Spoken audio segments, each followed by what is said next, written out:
Hey, Chinotake from maxworkouts.com. So today I wanted to talk to you about running, and in particular, if you saw my blog from last week, this is a continuation about us talking about forefoot and midfoot running. So if you remember, we talked about how naturally we are forefoot or midfoot runners simply because we were made to run with bare feet. It's almost impossible, if not, totally impossible for you to run striking your heels, just because there's just not enough padding on your heels to be able to do so. So I wanted today to just kind of go over a little main points. If you are a heel striker and you are used to wearing thick cushion, running shoes, I wanted to kind of introduce you of a way that you can start to slowly transition from heel striking into midfoot and forefoot running. So and also last week too, if you're kind of weary about going barefoot outside, which I am too, there's a product called Vibram 5 Fingers. They look funky. I'm actually wearing them right now. As you can see, they look like aqua socks, right? But the good thing is it's rubber sole, so when you're running and you step on something sharp, you're not going to cut your feet. So it's actually really quite nice. It's not the best looking shoe in the world, but if it does the job, I think it's worth it. Okay. So today I want to talk about forefoot and midfoot running. The difference between forefoot and midfoot: forefoot is you're going to land on the balls of your feet, and in midfoot you're actually going to land on your entire foot. So your forefoot and the heel basically land together as such, right? This would be forefoot, and this would be midfoot. I'm a natural forefoot runner. I'm not a midfoot runner. Even when I get tired, I'm still generally a forefoot runner. I may go midfoot, I guess, if I'm running really long, but I never do. So I'm gonna more talk about forefoot running because that's kind of what I am naturally. One of the best ways to learn how to forefoot run is again going barefoot or with something like this with very thin soled shoes, simply because when you have no protection under your feet, it's really hard for you to run striking your heels.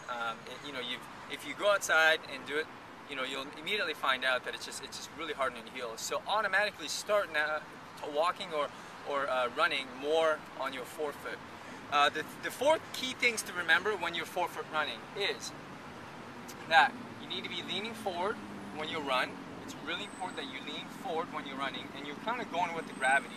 You really want to let the gravity do the job, because what you're doing is you're not actually using your leg to push off and propel you forward. You're actually just going to let the gravity do its job to actually propel you forward. And second, and probably the most important thing, is that when you land on your foot, that the foot lands underneath the center of your mass, which is your hip. So if you land out here, it's a no-go. If you land down here underneath the center of your body, that's key, because that's really what's going to help you propel going forward.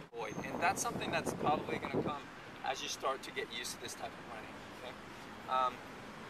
Third important point is you need to shorten your stride.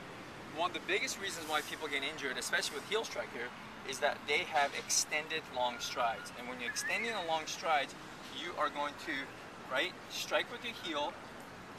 It puts a lot of impact on your ankle, your knees and hips. And oftentimes too, what happens is when you're heel striking, as you can see, you lock your knee out. And when you lock your knee out, it transfers the impact straight from your ankle right into your knee, right into your hip joint. And that can be really, really detrimental, especially if you run a lot. That's a lot of repetitive strain and impact on your knee and your hips. When you shorten the stride, automatically what's going to happen is you're going to keep your knees bent.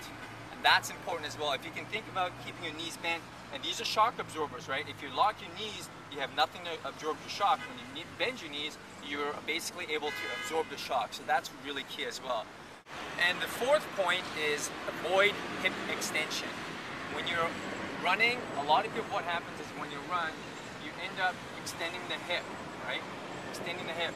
What most people end up doing when they're running is that they end up extending the hip and really using their low back to extend the hip back, okay? That's going to cause a lot of back problems. people that have back issues when they run, probably where it's coming from is the overstriding and the hip extension. So you really want to avoid hip extension, and in order to avoid hip extension, what you want to do is, when you're running, all you want to think about is picking the foot up, right? So instead of pushing off, you're just picking the feet up, just like that, as opposed to pushing off. Really, really important, because that's going to really help you avoid hip extension, and it's also going to help you avoid long strides. So let's go over it again, right?